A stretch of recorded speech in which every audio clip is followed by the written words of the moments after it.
خەڵاتی نۆبێل بۆ بە دنیس مەکفێگە و نادیا مراد پێشکەش کرا. لە واشنگتن دژ بە برێت کاڤانا خۆپەشاندان کرا. نزیکەی ساڵێکە ئەنجومەنی ئوستانی کەرکووک پەک خراوە.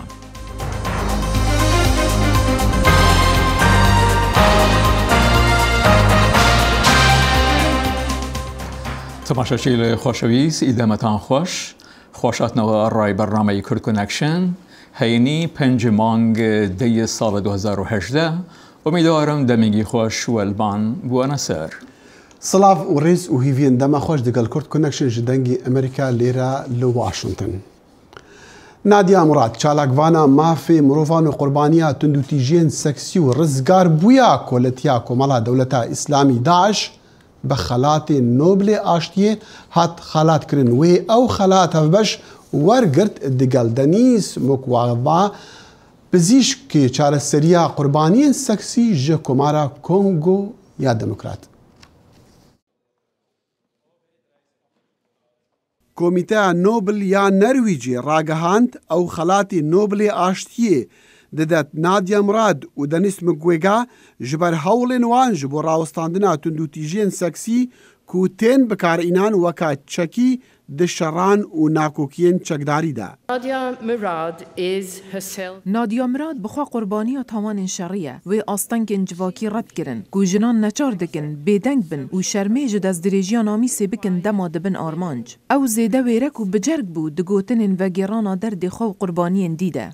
نادیا مراد یا 23 سالی بە ڕەڤانکارا کێمانیا ئێزدیان و مافێ ژنانە بخوا قوربانیا زێدەگاڤیên seksî bû piştî Komala Dewleta İslamî Daeş li sê meha heştebaxa 2014 bi ser şingalê de girtî û bi hezaran jin û zarokên êzdiyan girtîn. Piştî çend mehên koletiyê wê şiya xwe rizgar bike. نادیا li sala 2016 hat destnîşankirin weka balyoza Niyazpakiyê ya netewênêgirtî û xelatê Saxarov hevbeş digel Lemya Beşar wergirt.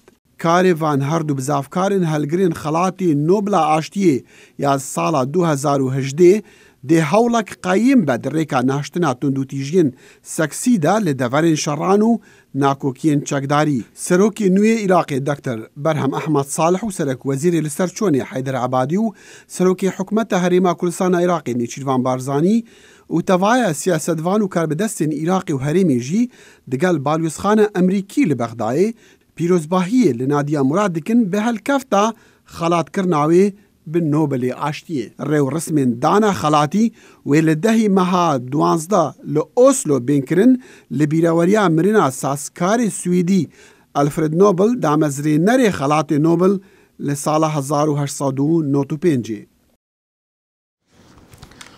خۆپێشاندەران لە ڕۆژی پێنجشەمە لە واشنگتن دژ بە برێت کاڤانا کەندیدی سەرۆکومار بۆ دادگای باڵا خڕبوونەوە. ڕۆژێکی پڕ لە درەما بوو لە ناو کەنگرستا پاش دەرەنجامەکان لە لێکۆڵانەوەکانی FBI ڕێبەرایەتی کۆماریەکانی سنات تاوانباری دیموکراتەکان دەکەن بە لاریدابردنی کاندیدکردنەکە. ji seranserî welatên yekgirtiyên Amerîka xwe nîşander li berdem dadgeha bilind li hev hatin bû diyarkirina narazîbûna xwe dijî berbijarê Serok Donald Trump bû dadgeha bilinda Amerîka. Ez ji dil daxwazê ji tevaya endamên Kongresê dikim pirsa destdirêjiya seksî ji dil werbigirin. Divê ev bûyere û zorên dî ew ên dijî jinên Amerîka têne kirin bi giringî werbigirin. Kavana dadwerê federal e û kar li Koçkaspî li ser demê George W. Bush kirbû û ji aliyê Serok Donald Trump bû dadgeha bilind hatiye berbijar kirin. Wê niha di prosa pesendkirina Komîta Dadweriya Kongresî derbas dibit piştî Profesor Christine Blasey Ford bi destdirêjiya seksî li sala 1982 gunehbar dikit lê Kavana bi tundî wan tawanan red dike. Sînatorên Komarî dijberên xwe yê demokrat biyariyên siyasî gunehbar dike bo ragirtina berbijarê Serok Donald Trump ji berî çend heftiyan ji helbijartinên Kongresî ku wa heye sîmoyê Kongresî bigoharet. Divê civata sînatoran çi tiştekî neke di binyat dan ne Emerîkî be. Mafê dadwar kavna divê rewa be ne li ser felsefawiya dadweriyê dijber bin. لە ڕۆژا پێشەمبێ ئەنجامێ لێکۆلینە FBI کەفتنە بەردەستێ ئەندامین کۆمیتا دادوەریە کو هەندێک ئەندام بەهیڤی کردن ji ber ku lêkolînê hemû aliyên dûzê bixwe negirtin. It looks to be a product. وا پێدەچێت ئەنجامێک لێکۆڵینێ سنووردار بن و نەدروست بن. بێگومان کۆچکاسپی ڕێگر بوو لە بەردەم گەشتنا ملیۆنها بەڵگەهان ji تۆمارە دادوەر کابنا. خۆ نیشانdaran کار bi dest handan baweriye bi qurbaniyên destdirêjiyên seksî bikin û dengê li gor vê çendê bidin. I do really want all of our senators, all of our representatives. از باور ناکم پسندکردنا براد کاڤنا چه خزمەتێکی بۆ ژنان بکرد هەر ژنەها و حتا و دژیانی دەبێت. Ev xwe nîşandane ne tenêya jinan bû. You don't have to be a woman to be passionate. Ne pêdiviya jin bî da piştgiriya wan bike. Divê em tê bigên em hindek kesan li hindek cihan dadnên welatê me lawaz dikin û ev e pirsa hemû welatiyên Amerîkayê. Her ji demê çend heftiyên borî piştevanên dadwar Kavanar li hev tên. Kombûn û konferansên rojnamevanî pêktînin bû diyarkirina baweriya xwe bi Kavana û komarî dibêjin ew dê îro dengê li ser berbijarbûna Kavana bidin û roja şembiyê dengdana dawiyê bû pesendkirina wî wê bête kirin. ساڵێکی پشتی ڕۆژنامەیە نیویۆرک تایمز بێڕێزکردنین سەکسی یەن نافدارن هۆلیوودی ڕاگەهاندین خانمان تەڤگەرێک دەست پێ کردووانە بەسەرهاتیین خۆیان نەخۆش vegêran. پاشساڵێک لە باشکرا بڵاوبوونەوەی ئەو چیرۆکە ئاخۆ گۆڕانێکی هەمیشەیی دروست کردووە؟ نزیک بە یەک پیاو لە هەموو چوار پیاوێک لە 8 وڵات کە لێکۆڵینەوەیان لەسەر کراوە دەڵێن لەگەڵ فەرمانبەرەکانیان سێکسیان هەبووە. ئەو ڕێژەیە لە 1962 لە میسر بەرز دەبێتەوە. لە ئەمریکاش هەرچەندە ئەم ڕێژەیە زۆر کەمتر دەبێتەوە بەڵام ئێستا لە هەر 8 پیاو یەکێکیان لە ساڵی 2018 ئەمەیان کردووە. ئەمەش دووپاتی دەکاتەوە کە ئەمە کێشەیەکی جیهانیە. ساڕای ئەمەش بزوتنەوەی میتوو لە جیهانی کۆمپانیەکاندا گۆڕانکاری پێکێناوە بە پێی پسپۆڕان کاردارەکان ئامادەنین لەو کۆمپانیانەی کێشەکانی پەیوەندیدار بە بزوتنەوەی میتوویان چارەسەر نەکردووە پارەدا بنێن. من بەڕاستی پێم وایە کە بەرپرسیانی کۆمپانیەکان زیاتر دەبێت بەرپرسیار ببن لەو ڕۆوە کە ئەوان ئێستا خانمی زیاتریان لە کۆمپانیەکان هەیە و هەروەها دەبێت نیگەرانی ناوبانگی خۆیان بن و لەسەر ئەوەشەوە ئێستا کۆمپانیەکان دەستەی بەڕێوەبەریان ڕەنگاوڕەنگی زیاتری تێدایە و ئەمەش دەسەڵاتی زیاتریان پێدەدا بۆ ئەوەی کاری دروست ئەنجام بدەن. لە مانگی 12 ساڵی 2015ەوە خانمی تمین ئاماری ئەو کەسە پایە بەرزانەی کۆمپانیاکان و کەسە ناسراوەکانی کۆکردووەتەوە کە بە دەستدرێژی سکسی یان شتی لەو شێوە تاوانبار بوون و دەڵێت ڕێژەی ناوەکان ئێستا گەیشتووەتە 723 کەس. بزوتنەوەی میتوو ڕەنگە ببێتە هۆی گۆڕانکاری سیاسیش. هەندێک ئەمریکایی لێو باوەڕەدان کە بزوتنەوەی میتوو گۆڕانکاری پێکێناوە. ئەم بزوتنەوە لەسەر ئەوە کاریگەر بووە کە من چۆن دەتوانم کچەکەم بار بێنم بۆ ڕەوشە تایبەتەکان. بزوتنەوەی میتوو هەروەها بۆ ئەو ژنانەی لە سەراسەری جیهاندا ڕوبەڕووی توندوتیژی بوون بە گرنگ وەرگیراوە. بە دڵنیاییەوە ژنان ڕوبەڕووی ئەم کێشانە دەبنەوە و توندوتیژی و نابەرامبەری و هەژاری ئەم کێشانەیان زۆر بۆزەق دەکەنەوە. ڕێکراوەی کرد لە میسر ڕانندەکانی ئەو ئۆتۆمیلانەی خەڵک دەگوازنەوە باری هێناون بۆ ئەوەی کە ئۆتۆمیلەکانی خۆیان بکەن بە جێگایەکی ئەمن بۆ خانمەکان. بەڵام ئاخۆ بزوتنەوەی میتوو بۆ درێژخایەن دەتوانێت هەر ئاوا بەردەوام بێت؟ کاتەیە کە ئێمە پێویستە بە خۆمان بڵین ئالێرەدا دەبێت بۆستین من پێم وایە ئێستا گەیشتوونێتە ئەو کاتە. ڕەنگە ئێشتا کارێکی زۆر دەبێت بکرێت پێش ئەوەی ژنان بێنیاز بن بە بزوتنەوەی میتوو تەنانەت بۆ ئەوەی هەڵبستی جیاواز وەربگرن. ئەمریکا ڕاگەهاند و ئەو دێخواژی پەیمانە 1955 بە ئیرانی ڕا ڤەکێشەوەک بەرسڤێژی بۆ بڕیارە دادگەها بلندیان نێفنەتەوەیی و جزایên nihayên ئەمریکا لە دژی ئیرانی شکاندنا وی پەیمانێنە. وەزیری دەرەوەی وڵاتی یەکگرتوەکانی ئەمریکاش دەڵێت پاش فەرمانی دادگای باڵای نەتەوەی یەکگرتوەکان وڵاتی یەکگرتوەکان کۆتایی بە پەیمانی تەمەن 63 ساڵەی دۆستاییتیدا دیانێ. زوویەکی ئەمساڵ کاتێک سەرۆکی ئەمریکا دۆناڵد ترامپ ڕاگەیان لە ڕێکەوتنی ناوچی 2015 ئێران دێتە دەر بوو بە جێگای سەر سۆرمان کە پێشەوەی ئەو ڕێکەوتنە واژە بکرێت سەرۆک ڕەخنەی لێگر بوو. دوای ئەمە ئەمریکا گەمارۆکانی ئابووری بەسەر ئێراندا سەپاندووە.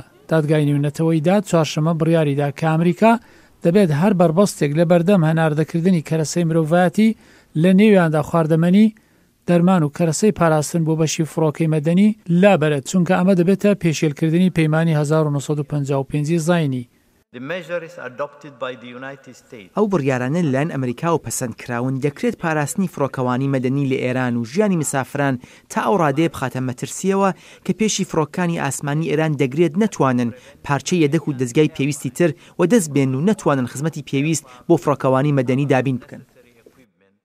وەزیری دەرەوەی ئەمریکا وەڵامی دایەوە کە ئەمریکا کۆتایی بە پەیمانەکان لەگەڵ ئێران دێنێت. ئێران هەوڵ دەدات بە ڕەنگاری بڕیاری ئەمریکا بێتەوە کە دەیەوێت بەشداری لە ڕێککەوتنی ناوەکی بە کۆتایی بێنێت سەر لە نوێ گەمارۆکان بسەپێنێتەوە کە ئێمە پێشتر وەک بەشێک لە ڕێککەوتنەکە هەڵمانگرتە بوو. ئێران دەیەوێت دەست لە مافەکانی سەروەری ئەمریکا وەربدات کە مەبەستێتی هەنگاوی یاسایی و پێویست بۆ پارێزگاری لە ئاسایشی نیشتیمانی بگرێتە بەر.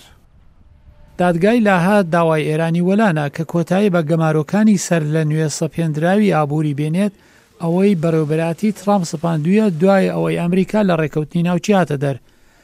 هەم ئێران و هەم واشنگتۆن بڕیاری دادگاکەیان بە سەرکەوتن زانی، بەڵام کاربەدەستانی ئەمریکا لۆمە خستە سەر و دادگایە کە ڕێگان بە ئێراندا وەک بنکەیەک بۆ بانگەشەی خۆی کەڵکی لێ وەربگرێت.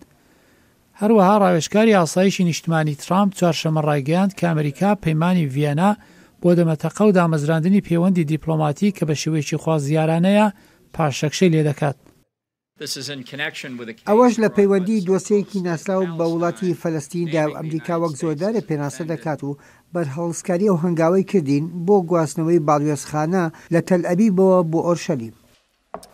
بەڕێوەبەراتی ترامپ پێشتر لە چەندین هەوڵ و گروپی نێونەتەوەی خۆی کێشاوەتەوە کە ئەنجومەنی مافەکانی مرۆڤی نەتەوەی گرتوەکان ڕێکەوتنی کەشوهەوا هی پاریس و پەیمانی ناوچی ئێران دەگرنەوە. پرسا سەرۆکاتیا کۆمارە عێراقی هات یەک لایکردن بە دەنگدانە پەرلەمانی نوێی عێراقی پشتی هەردوو پارتین سەرەکەین کوردان لەسەر یەک نامزەدی ڕێک نەکەتین. پارتیا دموکراتە کوردستانی دەبێژە ئەف پێنگاڤە یەکێتیە نیشتیمانی کوردستان شکاندنا یەک ڕێزیە کوردان بوو لە بەغدایە گەلو ئەف پێنگاڤ دێ چاوە بێ وەرگرتن لە هەرێما کوردستانە عێراقی و پارتی لستە سەرکەفتیە هەڵبژاتنین پەرلەمانی هەرێمیە دەگەلمە نەهال ستۆدیۆ محەمەد ئەفەندی میدیاکار و ڕاوێژکاری پێشووی پەرلەمانی عێراق کاک محەمەد زۆر بەخێربێ سوپاس بۆ هاتنی جەنابەت. سوپاس کاک دەخێر زۆر سوپاس بۆ بینەرانی دەنجی ئۆف ئەمریکا. بینیمان کێشەی سەرۆکایەتی کێشەیەک بوو لە بینی هەردوو پارتە سەرەکیەکان بەڵام بە دەنگدانی پەرلەمان کۆتایی پێهات ڕێک نەکەوتن ئەو نەبوون. پارتی گازندە گلەی هەیە لەسەر ئەو بابەتە. تۆ بڵی دوای ئەوە پارتی تۆ لەی خۆی لە یەکیتی بکاتەوە لە هەرێمی کوردستان بە تایبەتیش گوتمان لیستی براوەیە؟ بەڵێ کاک دەخێت بەڕاستی ئەمە مەسەلەیەکی قیچەک بڵێ مەسەلەیەکی معقەد بوو چۆنیەتی هەڵبژاردننی سەر و کۆمار بە تەسەوری حزبی پارتی ئیمڕۆ سەیری مۆزوعەکە بەم شێوازەکە کە هەستەکە یەکێتی نیشتیمانی کوردستان یان دکتۆر بەرهەم ساڵح بۆ ئەم پۆستە هەڵبێژرا وەک غەدرێک لێکراوە لە پارتی لە پشتەوە ئیتفاقێکیان کردووە یەکێتی لەگەر لایەنە سیاسەکانی تر. بەڵام ئەکرا پارتی دیموکراتی کوردستان باعتیباری خۆی هێزی یەکەمە لە کوردستان ودائما باسی هاونیشتیمانیەکە یەک ڕێزیەکە ئەبایە بەم شێوازە قزیەکە وەرنەگرێ ئەبایە بە شێوازێکی نیشتیمان پەروەری کوردایەتی هەڵگرێ. بەڵام تۆ ڕاستە ئێستا پارتی هەوڵەدا لەم ئینتیخاباتی پەرلەمانی کوردستان ئێستا کراوە و خۆی ئێستا کە نەتائیزی ئەوەلی وا دیارە کە پارتی براوەی یەکەمە لە هەرێمی کوردستان ئەگەری ئەوە هەیە بەڕاستی پارتی کە تۆڵی خۆی بکاتەوە لە یەکێتی هەرچەندە کاک محەمەد ڕێکەوتنی کا بوو ڕێکەوتنی استراتیژی بین هەردوو لا هەبوو سلوکاتی کۆمار بۆ کورد بوو لە ناو کوردا بۆ یەکێتی بوو بەڵام ڕوونکردنەوەیان نەدا نە پارتی نەیەکێتی لەسەر ئەم بابەتە چی بکەن چی نەکەن یعنی هەندێک گوتیان نامزەتێک پارتی نامزەتی خۆیان هەیە کاندیدی خۆیان هەیە خەڵکەم و دەیانگوت ئەمە دیعای انتخابی لەبەر هەڵبژاردنەکانی هەرێمە. ئێستا پرسیارەکە ئەوەیە دکتۆر بەرهەم لەگەڵ عادل عەبدولمەهدیە بە حساب و سەرۆکی کۆمار سەرۆکە زیران هەموویان وەکو چۆن مەدحی ئەوانە دەکەن کە خەڵکی تکنوکراتن و خبرا ئەویان هەیە. تۆ بڵی بتوانن ئەم دوو کەسە عێراق لەم دۆخە نائارەمە ڕزگارکەن؟ بەڕاستی خۆ دەزانی کە ساحەی سیاسی عێراقی و خەڵکی نیشتیمانی عێراق و کوردستان ئەکرێ بڵێ تەجروبەیەکی باشیان هەبووە کە پێشوو لەگەر دکتۆر عادل عەبدولمەهدی لەگەر دکتۆر بەرهەم ساڵح. بەڕاستی ئێستا ئەوەیە مۆزوعەکە ئێمە هەندێک زار بڵێن کە خەفەت لەم شێوازە ئەخۆین ئێستا کە پارتی دیموکراتی کوردستان چۆن سەیری دکتۆر بەرهەمەکە یان ئەم پۆستە چۆن بۆ دکتۆر بەرهەم چوو بەم شێوازەکە. ئەمە یەکجار بەڕاستی زاروبار لایک تووشی خەفەتمانەکە، چونچی کە تۆ ئێستا سەیری شارعی عەرەبی بکەی یان شارعی عێراقی بکەی ئەبێنێ ئەم خەڵکە متحمسترە زیاتر بۆ دکتۆر بەرهەم لەلایەنی کوردی تریشەوە.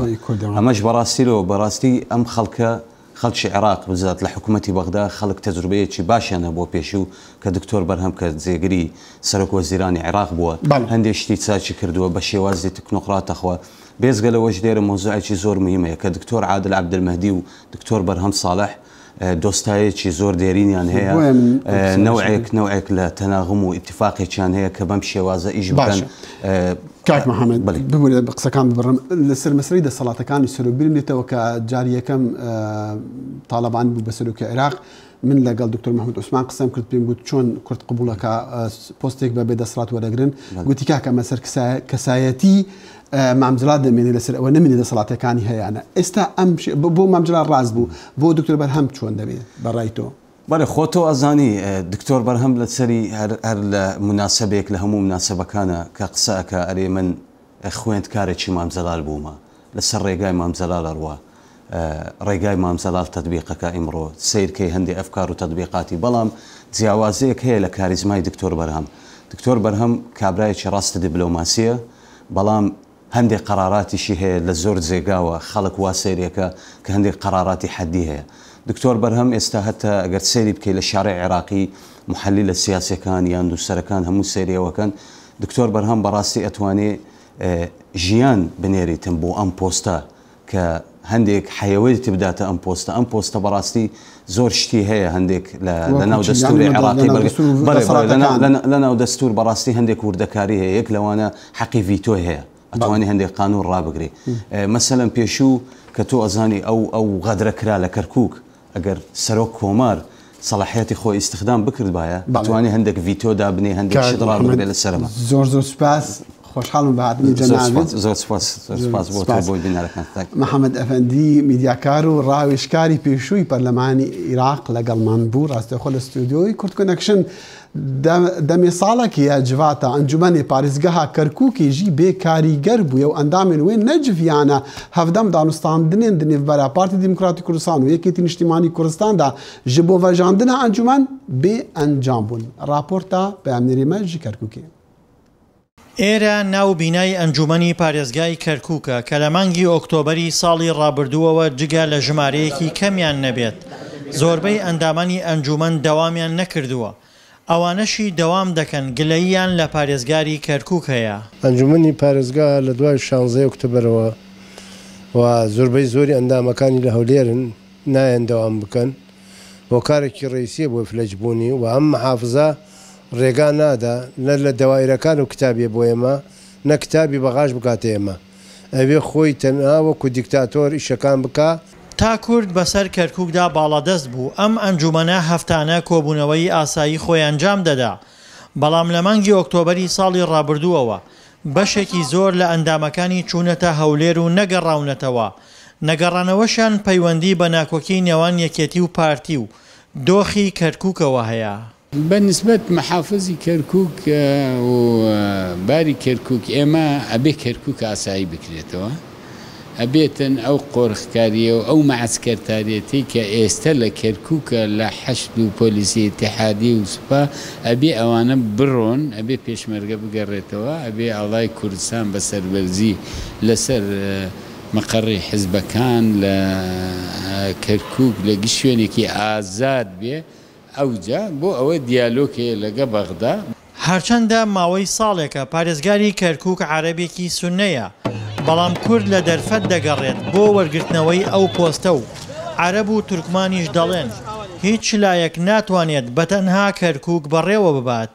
ئەوەڵێن یەکەم شت کەرکووک بە تەوافق نەبێت بەڕێوە نابرێت بەڵگەشت لە 2023 تا ئێستا تاقیمان کردوێتەوە کە برا کوردەکان باڵادەست بوون بەسەر کەرکووکدا سەرکەوتوو نەبوون لە ڕووی ئیدارەییەوە نە ئاسایش و نە خزمەتگوزاری دواتر نابێ هیچ لایەنێ لە بڕیارەکانی ناو پارێزگادا پشتگوێ بخرێ کەرکووک فرە پێکهاتەیە و دەبێت گفتوگو لەگەڵ هەموو پێکاتەکاندا بکرێت یەکێتی لە هەوڵدایە بۆ ئەوەی لە ڕێگەی بەدەستێنانەوەی پۆستی پارێزگاری کەرکووکەوە جارێکی تر بەسەر شارەکەدا باڵادەست ببێتەوە عەرەب و تورکمانیش وەکو جاران بێدەنگ نین و ڕازی نابن بێبەش بکرێن لە پۆستە باڵاکانی ئەو شارە.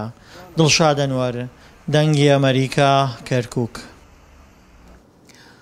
سەبارەت بە دەرەنجامە فەرمیەکان و کاردانەوەکان ئەحمەد زیباری پێمنێری دەنگی ئەمریکا ڕاستەخۆ لە هەولێرەوە لەگەڵماندایە. کاک ئەحمەد ئێمە ئەزانین لە پێشدا لایەنەکان هەر کام ئەوەی تریان بە سەختەکاری تاوانبار دەکرد. ئێستاکە کە دەرەنجامەکان ئەلبەتە فەرمیەکان بڵاو بووێتەوە کاردانەوەکان بە چ شێوەیەکە؟ بەڵێ ئێستا کاردانەوەکان و دەنگی ناڕازەیی لە شەقامی کوردی و هەروەها ئەو 5 ئەو 6 حیزبە سەرەکی هەرێمی کوردستان زیاتر بووە ئەوان زیاتر یەکتر تۆمەتبار دەکەن و یەکتر تۆمەتبار دەکەن بە ساختەکاری لە ئەنجامەکان.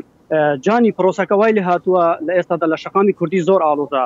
بۆچی من پرسیارم لە خەڵکێکی زۆر کرد جانی هەموو خەڵکێک ئاوا بە ئاسانی لە پرۆسەکە حاڵی نابێت لەبەرەوەی هەتا ئێستا 85% ئەنجامە بەرەیەکان کە ڕاگەنراون 85% واتە 15% ماوە کە دەکاتە 15 کورسی لەو 85% جانی 1045 سکاڵاش واتە لە کوی پرۆسەکە هاتوون 1045 سکاڵا ئەمە لە کاتێکدا 1045 سکاڵا ئەگەر بۆ نمونەوە چاودێران و ئەوانەی کە شارەزان لە پرۆسیال بژاردن 500 لەو سکاڵانە بەجددی کاریان لەسەر بکرێ گریمان وەک ئەوان دەڵێن هەر سندۆقێک لەوە 150 دەنگی تێدا بێت. ئەحمەد لایەنە سیاسیەکان چیاڵێن؟ بەڵێ جانی دەکاتە بەمە تاواکەم دەکاتە 125,000 دەنگ واتە ئەگەر بەسەر کورسیەکان دابش بکرێت هەر کورسێک 13,000 دەنگی بۆ دامرێ نزیک بە 16 کورسی دەکا. لایەنە سیاسیەکان جانی بەردەوامن لە یەکتر تۆمەتبارکردن ئەوان ئەم ئەنجامانەی کەوەریان گرتووە هەتا ئێستا پەسەندیان نەکردوون و هەروەها خەڵکیش داوا دەکا کە ئەم پرسەیەک لای بکرێتەوە و ئەوانیش بزان کە دەنگیاندا دەنگەکەیان چی لە هاتوو چۆن گۆڕانکاری دروست دەبێت وا پێشبینی دەکرێت و کە کۆمسیۆنیش ڕایگەیاندووە ڕەنگە لە کاتی ڕاگەیاندنی ئەو 15% و هەروەها ئەو 225 سندۆقی کە قردێلەی سۆریان لەسەر ئەو سکاڵایانە گۆڕانکاریەکی یەکجار زۆر بەسەر ڕێژەی دەنگ و کورسی لایەنە سیاسیەکان لە هەرێمی کوردستاندا دروست ببێت کە ئەمەش ئەگەر وای لە هات دەنگی ناڕازی و کاردانەوەکان فراوانتر دەبێت.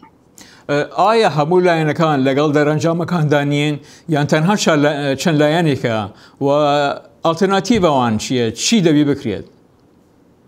جانی ئالتەرناتیڤ ڕەنگە وەکو شارەزایانی بواری هەڵبژاردن دەڵێن ئەم حکوومەتێک کە ئێستا هەیە ببێ بە حکوومەتی کاربەڕێکەر. بۆچی؟ ئەنجومەنی کۆمسیاران لە 9 کەس پێک دێتن سێ لەو کەسانە پارتین دوو یەکێتی دوو گۆڕان یەک یەکگرتو یەک کۆمەڵ دەبێت دوو لەسەر سێی ئەو ئەندامانە ئەم ئەنجامانەی کە ئەگەر ئەنجامی کۆتایی ڕاگەیەنران پەسەندی بکەن ئەگەر پەسەندیان نەکرد واتە دوای یەک مانگ حکوومەتێکی کاربەڕێکەر دروست دەکرێت. جانیاوەی کە ئێمە دەبینین و پرسیارەکەین و پرسیار لەو 6 حیزبە دەکەین ببوورە لەو 5 حیزبەی کە ئەندامیان لە ئەنجومەنی کۆمسیاران هەیە هیچ کەم لەو ئەندامانە ئەنجامەکانیان پەسەند نەکردووە نەک دوو لەسەر سێ واتە پێویستە دوو لەسەر سێ ئەنجامەکە پەسەند بکرد دوو لەسەر سێ ئەندامانی ئەنجومەنی کۆمسیاران ئەنجامەکە پەسەند بکەن ئەنجامە بەراییەکان ئەنجامی کۆتایی کە ڕاگەنران پێویستە دوو لەسەر سێ پەسەندی بکەن تا دوای یەک مانگ حکوومەت پێک بێنرێتن ئەگەر وانە بوو پەسەندیان نەکرد دواتر حکوومەتی کاربەڕێکەر بەردەوامی دەدەتا کار و پرۆژە و ئەرکەکانی خۆی کە ئێستا هەیە. باش ئەحمەد زیباری پێمنێری دەنگی ئەمریکا لە هەولێر زۆر سپاس.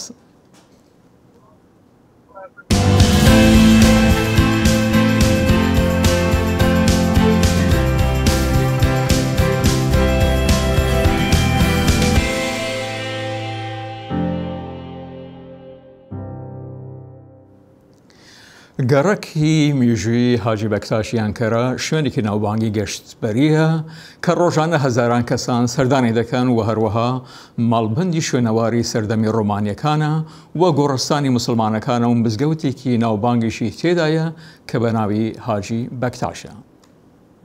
ئەنقەرە bi çend qadên xwe tê nasîn. Civana yek qadan jî yê herî sirinşakêş Hacî Bayram e. Hacî Bayram ol û dîrokê bi hev ve dibestîne. Hêlekê da dîroka 2000 salî zêdetir ya Romayê hêla din da jî mizgeft, tirbe û qebra Hacî Bayram di yek qadê da pêk ve dijîn. Di dema Romayê da berî zayînî 25 da ev prestgeh ji bo kîbela û men hatiye nezirkirin û ji bo Kral Augustus hatiye çêkirin. Di wexta Romayê da dewrûberên vê prestgehê da kompleks hebûne. Yê li ser piya mayî avasaziya mitbaxê ye. Yê din li beramberî dîrok, şer û pevçûnan hatine rûxandin. Lê ev der bi awayekî geştyariyê zêdetirîn balê dikişîne ser xwe. Geştyar Şefîk ji Herêma Kurdan ji Meletî hatiye. Dibêje gava estêm Enqerê ji bo arambûnê têm serdana Hacî Bayram. Burası böyle güzel bir yer. Ev dercehekî xweş e û bi dilê min e. Ev jî gelekî kevn e. Di dema Romayê da maye û perezgeh e. Temaşa bikin, perezgeha Romayê heye. Misilmanan jî tenişt perezgeha wan mizgefta xwe çêkirine. û zirar jî negehandiye perezgeha wan. Enqere şarekî dîrokî ye. Gelek împaratorî li vir hatine damezrandin û rûxandin. Mirov biçin jî berhemê wan hê jî li ber xwe didin û li ser piyan e. Dewrûberê vê derê çend sal berê bi tevahî hate restore kirin. Tiştê ku ana ser piya disekinin jê ra dibêjin malê Enqereyê kevn. Li her derên Tirkiye geştyar têne vê derê. Ji ber vê jî esnaf û bazirganên vê derê dilxweşin. Burası Ankara Hacı Bayram. Ev jê mizgefta Hacî Bayram ya Enqereyê. 4 sala ku li vê derê karê şîrînayî û bestenî dikim. Yên ku têne vê derê piraniya wan ji Enqerê bixwe û dervene. Dawiya heftiyê tên seredan dikin. Geştyar pir caran bi konvoyan tên, ji Japonya tên, ji Almanya tên. Eyüp Demir, Denge Amerika, Ankara. Demê askrim anema, askrim canê. Zivistan tê. Belê canî xwe dizanî îro yekiş xeberên dinyayê ku herî giring ragihandina xelatê Nobelê aştiyê bû û xanim Nadia Murad digel doktorekî Kongo hevbeş ev xelata wergirt yanî birastî jî tiştekî dilxweşker bû taybet yek ji qurbaniyan qurbaniyên bikarînana xaniman dişeran û ciyên nakokiyan da ji qurbanî bibte çalekvanek wesa navdir heta xelatê Nobelê aştî wergirtin. Elbette me waneyî ke bû jinan li ser serê cîhan ke Turistan û dewletî Semîşiyan kirdiwe. تماشاچیان خۆشەویست تا بەڕێنمای ئایندەمان هەر شاد و سەرفراز بن. خدا حافظ. بمێن.